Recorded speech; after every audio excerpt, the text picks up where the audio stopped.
reason The Kill Room is my first and certainly most overt political thriller is it really boils down to the aspect of inspiration.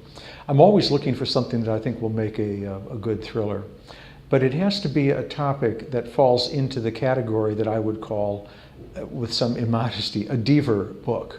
And that is, it's very simple. It takes place over a short period of time.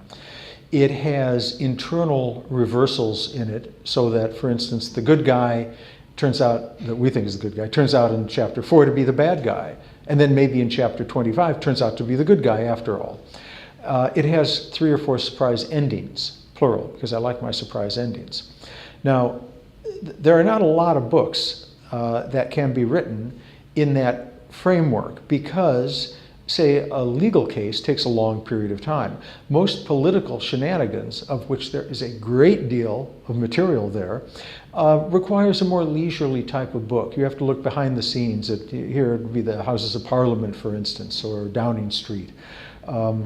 In America, of course, Congress and then local government as well. It doesn't really fit into the Deaver formula that I was referring to a moment ago. But then, inspiration. The incident that I know all your viewers are familiar with, the American assassination of the American citizen Anwar al-Awlaki. He was a radicalized Islamist imam from, of all odd coincidences, 3 miles from where I live in Virginia, who moved to Yemen and was preaching jihad and inspiring people to go out and commit terrorist acts. The US government decided to take this fellow out, which they did. It was a drone strike, which has been much in the news lately, and killed not only him, but his associate and apparently his internet guru, who was also an American citizen. And I thought, now this is a political incident that is going to allow me to write the Deaver book, the fast-paced Deaver book. And so the story is quite simple. My fictional head of a fictional government agency, you notice I use those adjectives both rather quickly. I do make up a lot of stuff in this book, and these are one man and one institution I have made up.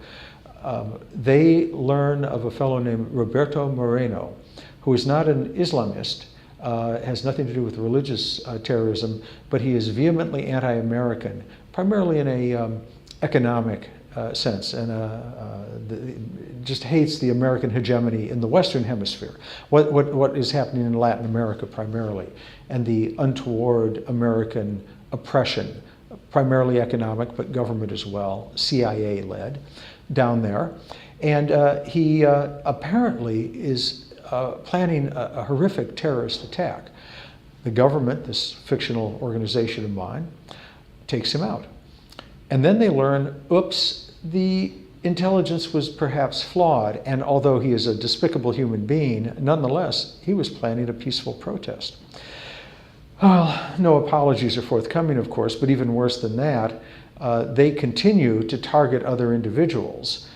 A fact learned by a young idealistic prosecutor in New York City named Nance Laurel, and Nance thinks, I'm not going to let him get away with this. The rule of law is paramount in America, and these people have broken the rule of law. And even if Moreno did plan a terrorist attack, why does that give us the right to kill him preemptively? The American law system is set up so that if someone commits a crime or is caught in the commission of a crime, they can be stopped and tried. But there are no thought police there. If you're planning a crime and you're talking about a crime, they can't arrest you for that. They certainly can't execute you without some kind of judicial involvement. And she brings the case. Well, she needs investigators, hence Lincoln Rhyme and Amelia, and they get on board, and then the book becomes a typical, very fast-paced Deaver story. I write for my fans, my readers. I am happy to write anything. Imagine, I get paid to make up stories for a living. I write fiction. I've done that full-time now for about 25 years. And all I think about is what is going to make the reader happy. Now, I enjoy writing Lincoln Rhyme books. I enjoy writing standalone books. I enjoy writing Catherine Dance novels, my other series character. But when fans email me, please, please, please, more Lincoln Rhyme, That's why I write the Lincoln Rhyme books. So not only is this book, The Kill Room, about Lincoln Rhyme, but I'll be doing a book next year featuring Lincoln Rhyme as well. Mm. But in this one, I mean, it's a bit different because he actually gets out and about, as it were. Yeah. Was that something the fans wanted, or was that something you felt he needed to do by now? Another brilliant question. The fans are kind of in league to get Lincoln more in the mainstream again. And for your viewers who aren't too familiar, Lincoln is a quadriplegic. He's a forensic detective. He's a brilliant, brilliant man, sort of elements of Sherlock Holmes within him. And nonetheless, he's paralyzed from the neck down. That makes it very difficult for him to get out in public, in the sense that, you know, physically it's hard for a disabled person to navigate certain areas, especially crime scene work, but also one feels self-conscious in a condition like that. And I've spoken to people in the disabled community, and they say it's something they wrestle with quite frequently. But my fans say, you know, time for Lincoln to get out there, get on with his life. And so in this particular book, I not only took him out of New York City, I took him out of the country, and he has quite some adventures there. Whether he lives or dies, I'm not going to tell, but there are some suspenseful moments, let's say, on his journey overseas. A reader came up to me at one point in America and said, you know what I like about your books, Jeff? It's called the eighth of an inch factor. And I said, what do you mean by that? And he said, the book appears to be completely finished when there's still an eighth of an inch of pages left, which would translate into roughly, 50 pages or so. And yet the book's done. We know who did it. What could there possibly be? These are fiction books. There's no index, there's no appendix. What could there possibly be? So they keep reading and learn that, no, that ending was not, in fact, the ending. There's something else coming on. And then ideally, in The Kill Room, for instance, I managed to get 4 twists in the last roughly 50 pages or so. Now, that's a difficult thing to do. It drives me absolutely crazy sometimes. I will spend 8 months outlining the book. That's a full-time job. I do the research too, so it's not completely full-time job. And much of that is orchestrating this twist upon twist upon twist and setting up the clues earlier in the story so that when readers come to, let's say, twist number 3, they say, I should have seen that, because in chapter 4 we met this character very briefly and they said something that didn't make a lot of sense, but that was explained away. Then I know at the surprise number 2 or 3 at the end of the book, that's why Deaver put that in. Now, curious phenomenon about the ebook is that you don't necessarily know how much more you have to go. And there's a little icon down at the bottom, I think, that gives you an idea of that. But I think with the ebook, although the surprises are just as valid, we may not have that milestone to let us know that something is up. My influences in writing are divided pretty evenly between books and movies. I grew up reading. My parents had a curious rule in the household that my sister and I, even at a very young age, could read any book we could get our hands on, which in theory included Henry Miller, although, you know, frankly, at 6 I would have no clue what on earth he was writing about and would find it incredibly boring. At 14 or 15, I could return to Henry Miller and enjoy the writing much more, I will say. So as a result, reading was encouraged, and I did read many, many adventure stories that might seem a bit mature for a reader of young years, and that would include, say, the Ian Fleming books, Dashiell Hammett, Raymond Chandler, as well as tried and true novelists, not necessarily for children, but of all ages, Agatha Christie or Sherlock Holmes, which really appeal to a broad base of ages. At the same time I was reading those stories, I was going to the movies. I was an avid moviegoer.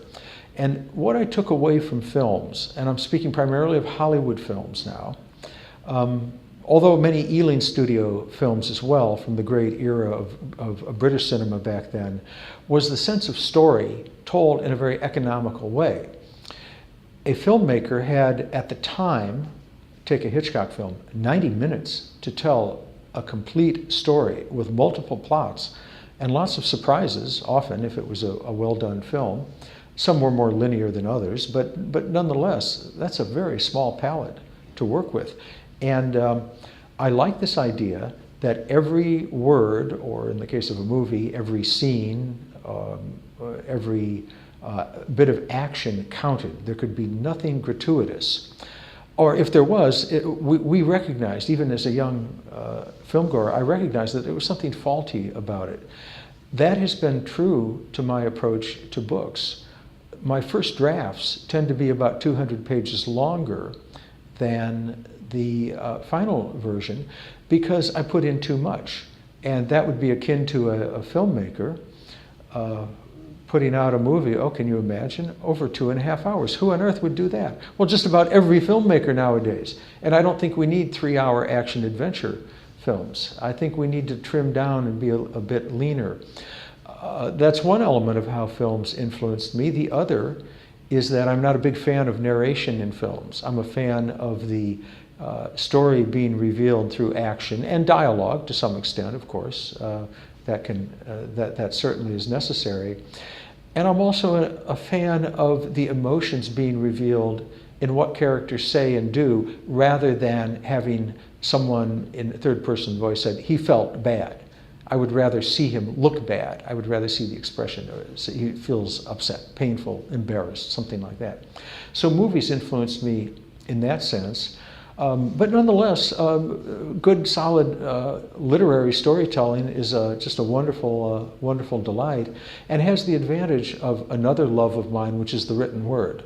Putting words together is, to me, a great pleasure. Having been an attorney, I can safely say I was not a very good lawyer. I handled one case. I did mostly corporate law, but I handled one case, which I did win. It was a trial where we were sued by an employee. And I felt so guilty that I won for the case representing a large, heartless corporation against this young plaintiff that I said, I just don't have the heart for this. But what law taught me was two things that have been very helpful in my writing career. One is how to research, in the sense that you never go into a case or a corporate deal, business deal, without knowing everything there is to know about not only your side and your client, but the other side as well. Everything is written down, everything is studied. The same with a novel, this idea of I sit down with a blank screen and somehow the muse reveals the story to me. Well, that's nonsense. You make it up, but you have to do the work. You have to get sweaty palms. You have to think hard. And the only way you can do that is to do your homework, do your research, do your outlining, put all that together.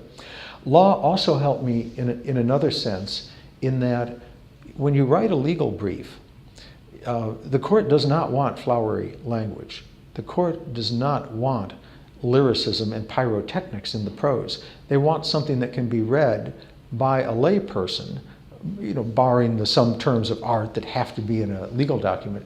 And the individual who reads it says, oh, I get it. They don't look at a paragraph and say, wow, that is such great style. Look at those metaphors. Look at that. I have no idea what it means. Well, maybe I better go back and read it 2 or 3 times for that. You don't have the luxury of that in legal writing. You have to tell the story in a very, frankly, pedestrian way. But that is what this business is all about. Telling the story, getting the idea from my mind into the minds of the readers as simply as possible.